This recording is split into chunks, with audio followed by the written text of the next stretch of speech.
everybody. Welcome to the Talking Heartland podcast. This is a show where we like to talk about back episodes of the Heartland TV show, and we are deep into season 10. We're talking today about episodes 7, 8, and 9 of season 10. And I'm film critic Rachel Wagner, and Michelle is here. Hey everyone. How are you doing? Yeah, good. I'm excited to talk about these ones. Yeah. We especially the last one we're gonna have. Yeah, I've got some opinions. I wanted to just give a little shout out. We have an amazing commenter on these episodes that I really appreciate.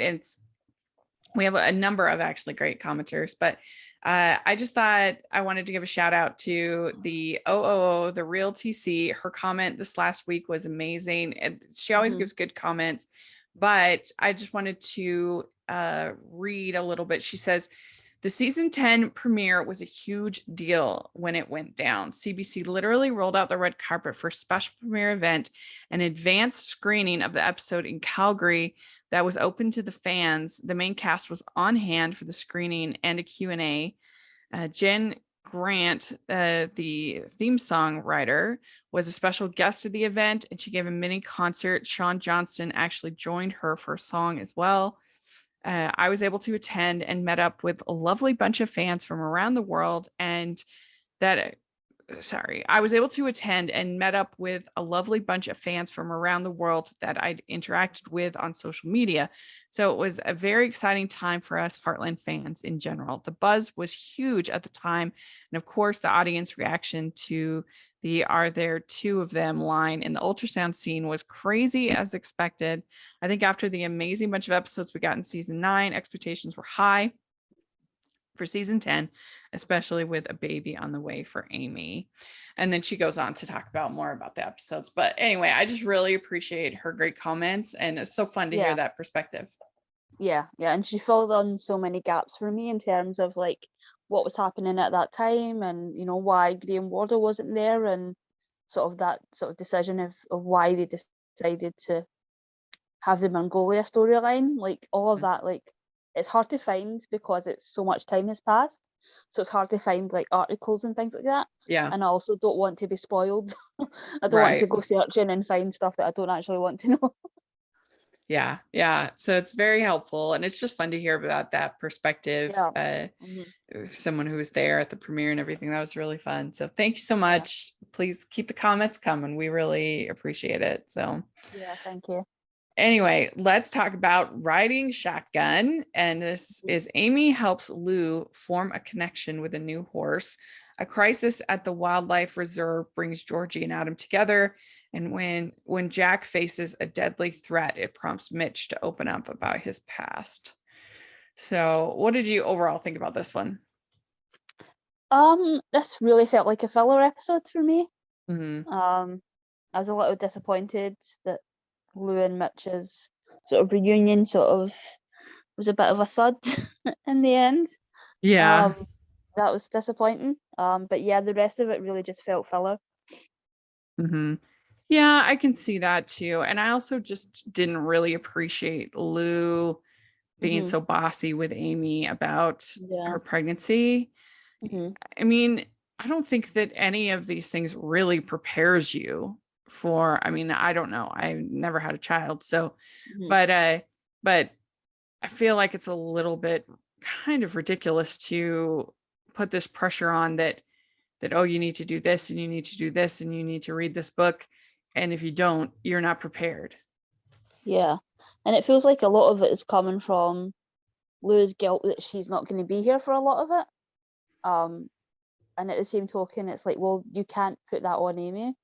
You know, you've made the decision to go to New York back and forth. And Amy's on her own. So I feel like you need to sort of allow her to handle it in the way that she wants to. She's obviously having to deal with it all on her own. Her husband's not there as well, so you have to give her like time to adjust. And Amy's just very different to Lou. She's not going to deal with it in the same way. She's not going to like over prepare in the same way that Lou did, because like we saw with Lou, you can prepare 110% and it still won't go the way that you plan. Yeah, I mean, you can have all of that. In some ways, I would imagine, in some ways, I would imagine even being prepared could be sort of counterproductive Yeah.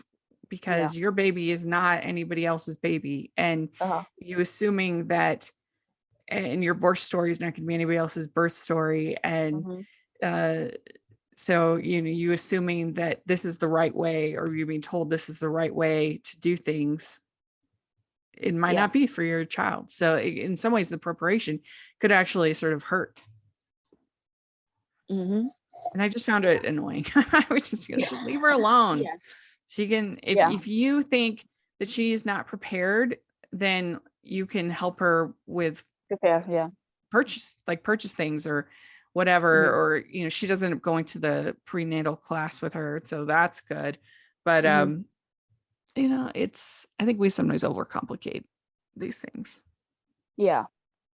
Yeah, and it's we don't get much in terms of Lou and Amy scenes, and so when we do get them, it's frustrating when it is sort of this sort of the Lou personality sort of taken up to like 1,000. It's really frustrating. Yeah. And so then we have a lot of drama going on between Adam and Georgie. Mm. Yeah. So he's giving her space, which is what she asked for. But I guess I just struggle with these kinds of relationships because I just think it's sort of silly for somebody in Uh-huh. high school to have, like, you should just be having fun. Yeah. Yeah, that's the thing that sort of landed on in this episode of like nothing about this relationship is fun. Yeah, it's just kind Yeah. of Yeah. Yeah. It's so like they're so stressed out and they're so young. Um and he comes across as very sort of petty and a little clingy, and then when he's told to back off, he sort of abandons her, and I'm just like, yeah, there's nothing fun about watching this. yeah. So they end up going to the reserve to try to help the animals, Hmm. and she thinks that that's a way that they can kind of bond again, and Hmm. he can forgive her. But then there is this pig that is sick, and they need to help Hmm. the pig. Yeah. And Adam's still pretty standoffish for that, but Yeah. I don't understand why they didn't just call Yeah, because Heartland yeah, Scott Ranch. does say, yeah, use the phone in the cabin. And the first thing they do is grab the keys in the cabin. So I was a Mhm. bit confused of like, okay, you might not have signal on your phone, but there is a landline in there that you can use. Right. So yeah, I think this was more just to sort of highlight sort of Georgie's sort of impulsiveness and Yeah. sort of keep that sort of personality trait going. They think that the pig has swallowed the keys, The but keys, yeah.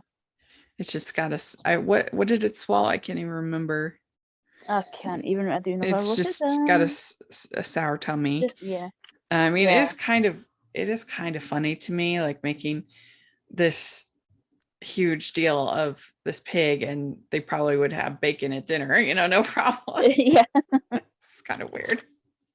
yeah, Um, but we all probably would do the same thing. I mean, yeah, that's yeah, for sure. the irony of it all. But Mhm, but anyway, and so she decides to drive the pig to the clinic, mhm, but she only has a learner's permit. So, mm. mhm. And then they end up running into Adam's dad, who still doesn't seem to like Georgie much. Yeah, yeah. This felt like a bit of a retread, and I was so like glad that we didn't sort of have the ending that we had in the previous one of them being told not to see each other anymore, and at least the dad is softening a little bit. Mhm. Yeah, he seemed to have a good sense of humor about it, so that's Yeah, good. That's good. yeah, and it's not like Georgie's, you know, never had any sort of experience with driving or things. She does have a learner's permit, and although it's illegal, it's not like the previous time where they took a car and she was like 13 or 14. Mhm. Oh yeah, yeah, and they say that she's a repeat offender, but It's a little harsh. yeah. So the pig ended up having pneumonia. That's what it was. Oh, pneumonia. Yeah. Yeah, the pneumonia. I don't know. I find that funny. I just never think of pigs having pneumonia.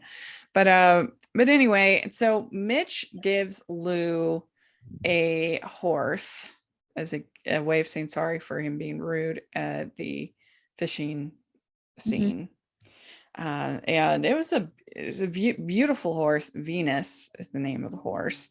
And then they describe it as the perfect horse. But the problem is the horse doesn't like Lou. Yeah, well, Lou's like hyper stressed whenever she's around the horse, and she sort of, her mood sort of escalates. She starts at like 1 and then goes up to 10 in like the space of like a few seconds. So no wonder the horse is a little bit like, yeah, no, you're not climbing on top of me.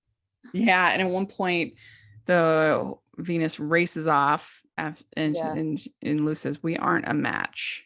Yeah, and it gets obviously, one sort of whiff of the Lou sort of and Amy argument, and it's like takes off. You can't blame it. Yeah, and Amy and Lou are fighting. Amy says, "That's your head talking. Maybe you should listen with your heart." About Mitch and the Venus. So that's kind of cute. And then we have a whole scene between Jack and Mitch where they're looking after trying to find a coyote that somebody killed one of their calves and or something, and they end up finding a wolf. And I thought for the budget of the show that was pretty well done.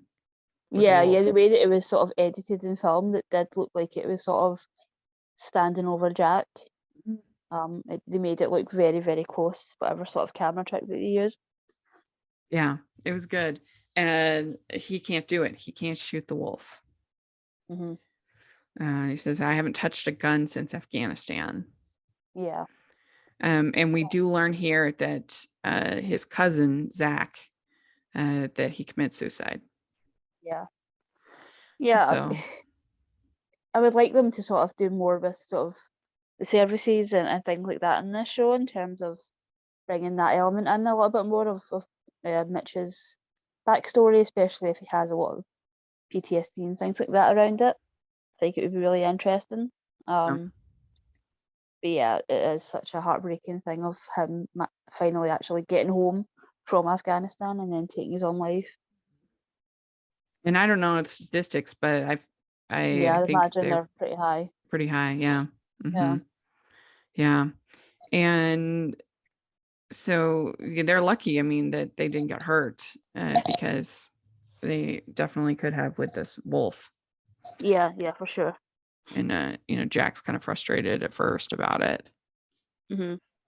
Yeah, it was a great scene between them, and I do like that Jack sort of has these sort of mentorship relationships with pretty much everyone at this point. Yeah. So Amy didn't find out the sex of the baby. She kind of wants it to be a surprise, and Lou's critical of that. I mean, the only real difference is if you are concerned about, if you're somebody who buys into gender identifying things, like if you care that your son is wearing a pink outfit, or if you care that your daughter's wearing blue, that it doesn't matter. The only reason to care. I mean, and you don't have to do yellow like in Juno, and they're like, who decided that yellow was gender? I've never seen, what does he say? I've never seen a man wear yellow. I love that movie so much. But yeah, you don't have to be gender neutral. You just have to not care. Yeah, exactly. You don't care. Like, who cares? Yeah. David doesn't care if it's wearing pinky. Yeah. And so yeah, I mean, I would probably want to know, just because I don't like surprises, actually. I like having information. So I would want to know, but it doesn't matter. Like, Lou acts like it's some kind of failing Yeah. on the part of Amy. Yeah, like it's going to solve like a million problems that Amy's having. Like Yeah. it's inconsequential. It doesn't matter. And Yeah. especially because if she was going to find out, I'd imagine she'd want Ty to actually physically be there. And even Mhm. him sort of being in Mongolia, looking at the X-ray from there, that's still not something that she wants, and it's completely understandable. Yeah. It's her baby. She can do whatever she wants. Like, Hmm. Yeah, I mean, I guess if it was something truly damaging, but if it's just something that does not matter at all, then let it go, yeah, Lou. Let yeah. it go. And I do think that I've seen it with people and babies, but I've also seen it with people and a lot of things that they think that sometimes they think the way that they did it has to be Hmm. the best way, because you Yeah. wouldn't want to admit that you did anything wrong with your baby. Or I've definitely seen it with people in engagements and things like that, that like if somebody had a really public engagement, then they think, oh, that's the best way.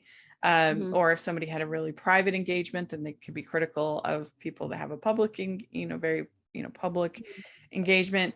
And it doesn't matter. We can all do things our own way. Yeah, exactly. Yeah. So then we also have Peter getting into the mix here. Mhm. And he is very critical of Lou going to New York. Do you think he has a point? Ugh, in a way, yes, because she is doing what he was doing in terms of be going back and forth constantly. Mhm. So I like that they did call it out, but I also like that it wasn't like a huge argument. I mean, the thing that they sort of bonded over originally was that they are very career driven. It's just that Lou, a lot of her career tied back to Heartland, and she could do it all from one spot, whereas he couldn't. And now she's sort of in a position where she can't do that anymore. Um, and yeah, this whole Maggie's thing just doesn't seem very plausible to me. Like they want like more Maggies. I'm like, I don't understand the appeal. It is just a very generic, basic cafe. I don't Yeah. understand what's so, especially because as Lou's away, it's changing. Like they're doing open mic nights, they're doing different Mhm. things. So it's And not like it's this, yeah, franchise and there isn't even like an iconic item, food. Yeah, food yeah, item, like some yeah, pastry or burger or something like that they're known yeah, for. None of that. yeah. If they had like I don't know, like a Canadian pie or something like that, that's, Yes. made from some sort of local Hmm. ingredient, that would make sense. Um, because that would sort of override the sort of restaurant part. But yeah, I just don't understand. And I'm guessing it is because the actress isn't as available this season. But I do think that it was important that Peter bring up the fact that, you know, Lou is putting her career ahead of being home as much, Yeah, he says and that what? needs to be Yeah, he discussed. says you've always criticized me for putting work before family. Hmm. And I wrote in my notes, he's maybe right about that. Yeah, yeah, yeah. And we don't like it when we have to side with Peter. So sure, please, yeah, stop it. Yeah, I mean, I do think that with Peter, it was more long term, where I don't think that this Yeah. is. Hmm. He literally had an apartment in Vancouver. I mean, Yeah. it was Yeah. different, a little bit different, Yeah. but still, I see his point. Yeah. Yeah. Exactly. Like nothing was ever going to change for Peter. Like he was never going to make Heartland his home, his Mhm. permanent home. Yeah. So yeah, it's a little bit different in that sense. But again, you Yeah, have we've to sort said of it. call these things out. Yeah, we've said it a million times, but I just wish they had kept Peter when he was the stay-at-home dad. That was best Peter by far. Hmm. It worked. It was good. But Yeah. Yeah. He could still be a businessman and still be home. So yeah. hmm. Hmm. Yeah. But then Peter asks about Mitch to Jack, and he's like, Mhm. I honestly don't know. Mhm. And he's, getting pretty jealous, which I mean, how could you not with how handsome Kevin Exactly. McCary is? You're like, what? Yeah. Yeah, for sure.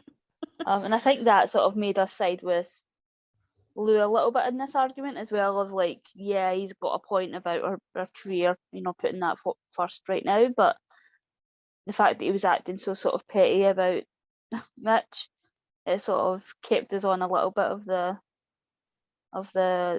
being on Lou's side. Yeah.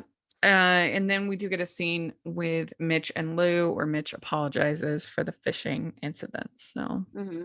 mhm. Yeah, and I was a bit frustrated with this because he asks for, well, he doesn't ask, he sort of says, I'll give you the bill for the horse, for the horse, so the horse wasn't actually a gift. And I feel like that's such a weird Yeah, thing to that was do. weird. Yeah, it's a weird thing for an employee to go spend money with no like confirmation of like this is something that Lou wants. It's just something that he said, and she kind of didn't shut down. But the fact that he went and bought a horse and just expected her to sort of pay for it is a bit weird. Yeah, And supposedly he's upset by the fact that she lives on Heartland Ranch and doesn't have a horse of her own. well, she But doesn't. Yeah, she doesn't do any of the sort of the trail rides, or mhm, so she doesn't need a horse. she doesn't need a horse. And also, I would think that, as we see with Venus, that you need to have some you need I would think that you would need to be there to make sure that it's the right horse for you. Uh-huh. So the fact Yeah, and he picks exactly. this out. Yeah. Yeah, because like in the episode they have to work on their chemistry. It's not there from the beginning, so Hmm. maybe there was another horse that she, would connect with, or no, we don't know. Hmm. And then I'm not sure if it's in this episode or one of the other ones of like them sort of dropping a line that Mitch is out exercising Harley, which is Ty's horse. So Lou's not actually going to be here to look after this horse. Yeah, So that's that's true. another thing. Yeah. Yeah. Yeah, it's a weird gift. It's not really a gift. It's a gift Yeah. that seems like a gift, but it's not a gift. Yeah. It Yeah, it was weird. actually adds more stress to her life. Yeah. Yeah, and it's expensive as well. Yeah. Yeah. So, all right. Well, what would you give this episode 1 to 10? I'll give it a 7. I liked Yeah. it, but yeah, just didn't Yeah. really move anything forward for me. We'd like to take a second from this episode of the podcast to celebrate our sponsor of this episode, and that is the Hallmarkies Patreon. Do you love Hallmarkies podcast? Do you want an inside scoop into what happens on the podcast? Do you want early access to episodes and loads of cool perks? Now is the time to become a patron of Hallmarkies podcast. By becoming a patron, you get to access our patron Facebook group. You can request episodes or even be a guest on the podcast. And most importantly, any patron can join our monthly movie watch-alongs with stars like Paul Campbell, Natalie Hall, and more. It's as low as $2 a month to join in and become a special part of the Hallmarkies family. Please consider, and we will love you forever. Go to patreon.com/Hallmarkies. That's patreon.com/Hallmarkies. All right. So next we have Here and Now is the next episode. It's Jack discovers the true reason behind his friend's visit. Amy is compelled to intervene when the new extreme team coach pits Georgie and her teammates against each other, and Jade's newfound status from a sponsorship deal goes to her head. So a lot going on in this episode. What is your overall thoughts? I loved the sort of extreme team stuff because I felt like they sort of didn't drag it out too long. They sort of let us know what this coach was all about, and then sort of ended it in a way that not ended it, but sort of brought it around in a way that I really appreciated. I thought it was a great moment for George's character, in terms of her maturity and things like that. I wasn't crazy about the Jade stuff, but Yeah. yeah, the Georgia stuff is fantastic in this one. Yeah, I liked the Georgie stuff, and I liked the Jack stuff as well. I thought that was Oh really yeah, yeah, sweet. yeah, for sure. We have Will Vernon is back, Mm-hmm. and they start to wonder, what is kind of inspired this visit. There's the Hall of Fame, Mm-hmm. Rodeo Hall of Fame, and we've seen this a bunch of times on the show. Yeah. And they've never picked Jack for the Yeah. Hall of Fame. Of course, we saw the whole one where he's introducing Tim, and that Mm-hmm. was tough. I forget Yeah, when. that was brutal. Yeah, that was tough. But here it's Jack, and it's all kept kind of secret. It's a surprise. He's Mm-hmm. he's kind of upset about it. Yeah. And I like the whole dynamic between Jack and Will. It's really good, and Yeah. some good acting I thought in there. Yeah. Yeah. I didn't appreciate the sort of the red herring of the coughing at the dinner table, and poor Jack thinks that his friend's dying again, and Mm, I was like, oh, I mean, I would be concerned about his health if he was taking that many pills. But yeah, that thing of like when they start coughing in a movie, you're like, oh yeah, no, my character's gonna die in Act 3. yeah, and he even asks him, he said, "Are you dying?" Yeah. And so yeah, that was definitely intense. Hmm. Yeah. I loved his speech though, and he says the glory days weren't the greatest time of my life. Being a Hall of Famer wouldn't mean anything if I didn't have my family and friends to share it with. That's very Yeah. sweet. Yeah, that was a perfect speech. It's a perfect introduction to the speech, and Jack just delivered. He says, "Thanks for making these days the true glory days." It's a good Yeah, perfect moment. line.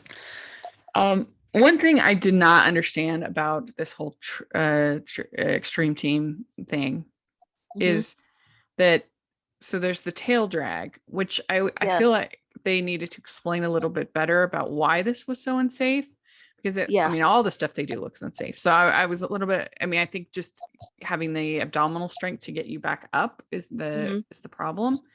But then Yeah. when they did the safer version with two people, I didn't really understand why that's safer. It looked just the same to me. Yeah. I think it is just really, really dangerous, and I do think the episode didn't do a great job until Amy put her on that horse and made her do the move to lift herself back up. I didn't understand what the problem was, because they hang off of horses all over the time. So Yeah. like, this is just hanging off the horse again. But from what I understand is that Sam is the oldest one, and therefore the only one in the team that can actually lift herself up. But even at that, it would be difficult to do that and control the horse. So she's only got to sort of get herself down and get herself back up, and the other person takes care of controlling the horse. To me, it just all seems very dangerous. Yeah. I'm just like, you can explain it, but yeah, it still seems insane. Yeah, there's this whole thing called the headliner, Hmm. and they pick Olivia, with Georgie as the backup, and Hmm. then she's supposed to do this tail drag thing, and uh, and then when it turns out that uh, it's really unsafe, then Georgie quits, and so does Olivia, and then everybody quits Yeah, in a scene. And I mean, they made this coach seem very like, I don't want to use like a derogatory term, but like they Mhm. made her seem very like unhinged in terms of like, there's maybe 10 girls on this team, and there's one girl that can lift herself up, and you're making all of them do it, or at least the possibility that all of them could do it, in terms of that she picked two girls that are younger and can't lift them. Like it was just insane to me that she's making them do this when only one of them can do part of what they have to do. Yeah, Like, yeah, did she and want? Yeah, all of them would end up injured. All of them. yeah, and if you ended up, you could have people like suing you Yeah, if people got injured. Yeah. that just from your own your own security, I wouldn't think you'd want to push it that hard. But yeah, I mean, the whole sort of mean coach thing is just something that just would never motivate me. It would No. never. And actually, it made me think. Watching this episode reminded me of when I was in high school. I was on the swim team, and our Hmm. swim coach was challenging. She was Hmm. hard to get along with, and I actually had a moment where I quit, and because she was being so mean to the freshman swimmers. And Hmm. I was just like, that is just not appropriate way to talk to those students and those Hmm. swimmers. And we actually had a big fight in the locker room, and I was trying to undress because I just had my swimsuit on, obviously. And she comes in, and we're like, I don't know, it was just crazy. And it made me think about that Coach Calperthwaite, and that was her name, and just how she was so disagreeable. And you're like, this is not we're not trying to be Olympians. Like, Yeah. we're just trying to Yeah. have fun. This is not Olympic training. This is not, I don't know. It's just crazy. Yeah. Yeah. And also don't understand. I mean, I never heard of any of these things in this show until I watched the show. So I've no idea how big Extreme Team, I don't know if there's like a league or something. Like, Mm. I've no idea how far it goes in terms of what is she actually pushing them towards. And considering like Olivia's stepmother has already tried to sue Amy, Yeah. like you just wouldn't take that chance with these kids. Yeah. So then we also have Jade getting a sponsorship. And Hmm. I do feel like this is kind of a retread of Yeah. what we already had. I don't see what's so problematic about her having a billboard. Who cares? I don't get why. But Tim's like, this is a wrong move. This is a bad Yeah. thing. But Jade wants to move to the trailer. It's the big dream, Again. living in that trailer. Yeah. Yeah, this is such a weird like thing. Because it is exactly like her trying to get the sponsor and moving out, then moving back in. I think it was weird. It was weird. Yeah, he says this is Um, not a good path. no. And And uh, by all accounts, it's actually a really good sponsor. So the fact that Tim's so against it, yeah, was a bit I weird. But I don't yeah, I don't really understand it. Yeah. And then we have her having a big party at the trailer, which seems to be the downfall of the trailer for Jade, at least. She's had parties both times, and it Yeah. doesn't seem to go well. Yeah. And she is doing the beer funnel thing, and that gets Hmm. caught on video. So then the sponsor is like, we're not interested if you participate in Hmm. this kind of activities. I don't know what the laws are in Canada as far as Hmm. drinking. So if she would be underage, I don't I even don't know think how. she's underage. Yeah, I don't think she's underage. I think she's just of age. Mhm. But I was sort of glad that they didn't go the route of Clay. Is it Clay? Yeah, Like Clay. I had such issues remembering this guy's name, which is not a good sign. Um, I've just written Guy at some point. Um, but yeah, I was so glad that they didn't have him post it in a malicious way, because I really don't understand what they're doing with this character. I mean, I Um, understand it. They're definitely making him like kind of the bad boy, and yeah, that's supposed to be sort of that spark between the two of them.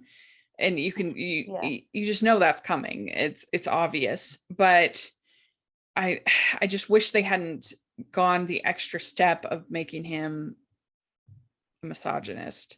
Like yeah. that I wish he had just been. I wish they just didn't get along. Like, that's fine, and then they end up getting together. But I Hmm. mean, they have kind of backpedaled on that and tried to make him kind of a nicer guy in these last couple of episodes. Yeah, But I don't know. I still just don't love it. yeah. And I think for me, it's just there's not enough screen time. Because Jade is sort of one of the secondary characters, and then Clay is even, Yeah. lower on the tier than her. So there's not enough screen time for them to really develop it for me. Mhm. Well, and Tim says it's nobody's fault you made a bad decision to Jade. Yeah, well, that's Yeah. Tim. It doesn't matter what she would have done; it would have been a bad decision. Yeah. And then she ends up getting rehired by the lady. They Mhm. give her a second chance. Yeah. And then they have the coach apologizes to the team, and they come up with this safer version. Like I said, I was unclear of why this version was safer. It still looked kind of exactly the same. I mean, I guess you have another person to sort of spot you, I guess, Yeah. but you still have to do the same thing of hanging back and using your stomach muscles to get you back up. Yeah. So I don't know, that was weird. It was a little weird, but whatever, I'll take their word for it. They that's safer. So Yeah. We're not on the extreme team, so we don't get it. yeah, so I would give this one I'm gonna give it a 7.5, Yeah. or maybe an Absolutely. 8, because of the whole Will Vernon and Jack. That was really good. Yeah. Okay, so then the next episode that we have is called A Horse with No Rider. And in this episode, we have an out-of-town horse clinic takes a dangerous turn for Amy, Tim, and Georgie. Jack is caught in the middle when Mitch's elevated status makes Peter feel like an outsider. In Mongolia, Ty and Bob try to save an endangered bear's life. So overall, what do you think of this one? I'm so mixed on this one. Like, Mhm. first off, like the Katie and Mitch stuff was adorable. Mhm. Like, I loved that. I thought that Amy Tim sort of storyline of the whole clinic and then the accident after, like, I thought dramatically that was excellent, like peak, like dramatic Heartland. I just don't think that that intercut with the Thai stuff in Mongolia worked at all. It constantly took me out of what was happening at Heartland and in that episode. So yeah, I just don't think it melded very well for me. Yeah, again, what are they supposed to do? What What are are they they? doing? Yeah, They're in what's the like goal? the desert. There's caves, there's bears. Like, how are they to untrained white guys? What are they gonna do to help the situation? I don't understand it. Yeah, they have nobody around to protect them. Yeah. For starters, like I thought this was like a big organization. So they have nobody, like they're just allowed to sort of roam free throughout Mongolia. Mhm. Like makes no sense. Yeah. Um, And he's not they're using not even wanted there. yeah, They're basically like outlaws. yeah, They get stopped by those guards. yeah. And again, like Ty's more using sort of tracking and sedating animals, tranking them. He's not usually, yeah, I don't really understand why they needed like a vet. Like I don't understand what he's doing in terms of, Yeah. It's it's not like he can really perform surgery in the middle of the desert. It Yeah, it was just, really weird. Also, we'll talk more about it, but these people need to stay away from ravines. oh my God, yeah, yeah, No more, no more. because it just leads to trouble. Every time Yeah, there's a ravine, yeah. The somebody second they almost said we're dies. taking, yeah, the second they said we're taking back roads, I was like, oh God, here we go. Here we go. Rachel It was warned me, bad. but yeah, here we go. Yeah, I did warn you.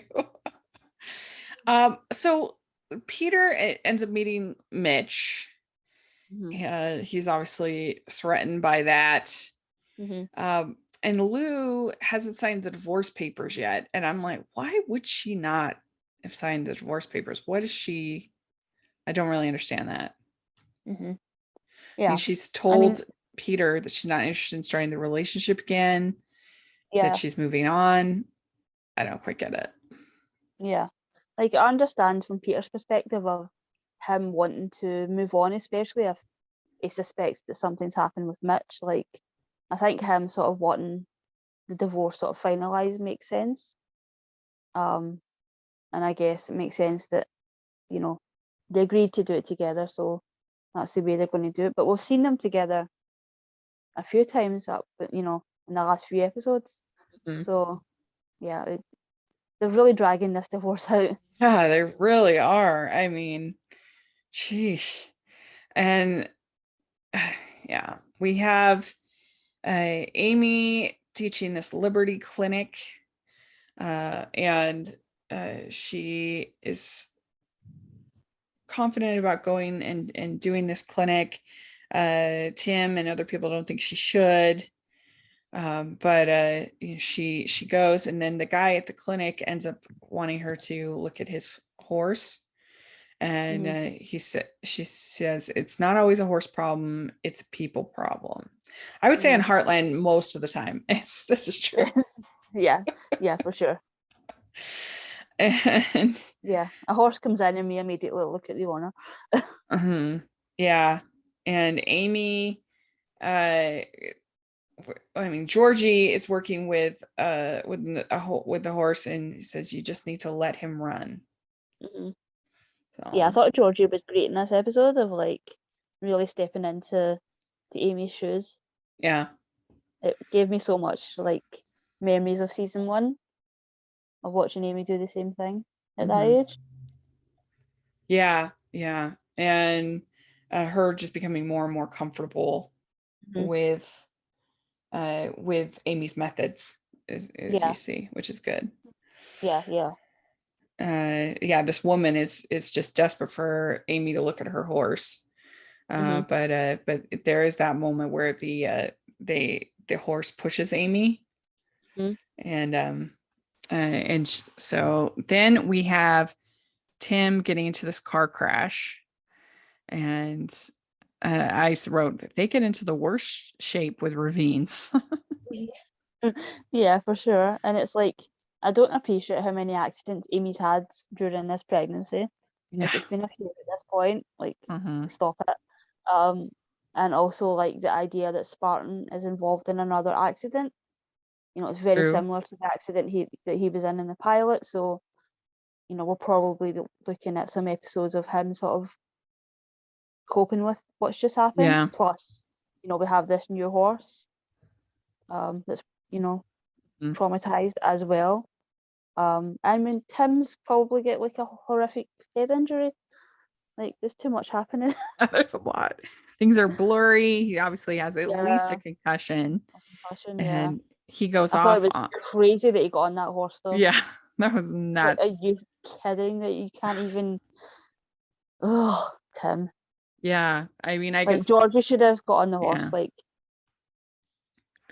yeah, that would have definitely been the way to go. But he's, you know, trying to be the tough guy, I guess, and he doesn't let them know that he's, you know, feeling this way. He tries to, but yeah, he's blurry. Things aren't looking right, and so he goes off on Spartan, and then then the horse comes back. No, Tim. My God. And they need like to have some kind of emergency like walkie-talkie or something, you know what I mean, like something that has a they need a system longer than they should even have like a phone. The second they leave Heartland, they should have like a system of communication. Yeah, like we've seen it way too many times of Jack standing in the kitchen saying, can't get in touch with them, what's happening, we need to go investigate. Like, how many times have we seen that? Yeah, so many times. Yeah, or if they are longer than expected, I feel like they should just immediately go after them. Call the police. Call the police, call the emergency services, call in the helicopters. Something awful's happened. So then we have this whole scene between Ty and Bob. They're looking in the caves, they tranquilize the bear cub, and I don't really understand this at all. Like, if you tranquilized the bear cub, wouldn't that inspire a bigger bear to come after you? Yeah, and it's still, you know, it's a cub, but it's still a bear. How are the two of you going to carry that back? Like, I don't understand how I really thought in this episode it was strange that nothing actually happened with them. Mhm. Like, I really thought that the accident was going to be with Ty, as opposed to the accident that Amy and Tim and Georgie had. Yeah, I really don't see the point of this plot line. yeah, it's like they just needed us to have Ty be on an adventure for some reason. It didn't make any sense. I mean, they're gonna get eaten by a bear in real life. Like if you tranquilize the cub, then bigger bear is gonna come. Yeah. And wasn't the whole point to save the bears? The whole thing doesn't make sense to me. Like now they're acting like the bears are the predator, but we're trying to save them. It's weird. But yeah, this wasn't the best episode. It felt repetitive, and I'm sure it was the big cliffhanger for the mid-season finale. But I don't know. We just again had so many ravines and so many. So I maybe give this one a 6. Yeah, I'll go 7, just because I do think that the accident was dramatically very good. It's just the rest of the episode that really struggled for me. 6.5 maybe. So yeah, let us know if you're listening what you would give these 3 episodes. We would sure appreciate it, and how you feel about season 10. We would love your comments. And Michelle, how can people find you? On Twitter at Michelle R. Benson. Great. And you can find me at Rachel's Reviews, all of our social media, iTunes, YouTube, and on Rotten Tomatoes. And make sure you're following the podcast at Hallmarkies Pod and Hallmarkies Podcast, all of our social media. And if you are listening on iTunes, please leave your ratings and reviews. And if you are listening on YouTube, please give the video a thumbs up and subscribe to the channel. We appreciate that so much. We also have our Patreon group and merch store. And in the merch store, we have some Heartland inspired merch. So make sure to check that out. And thanks so much, everybody. We'll talk to you all later. Bye, everyone. Bye, everyone.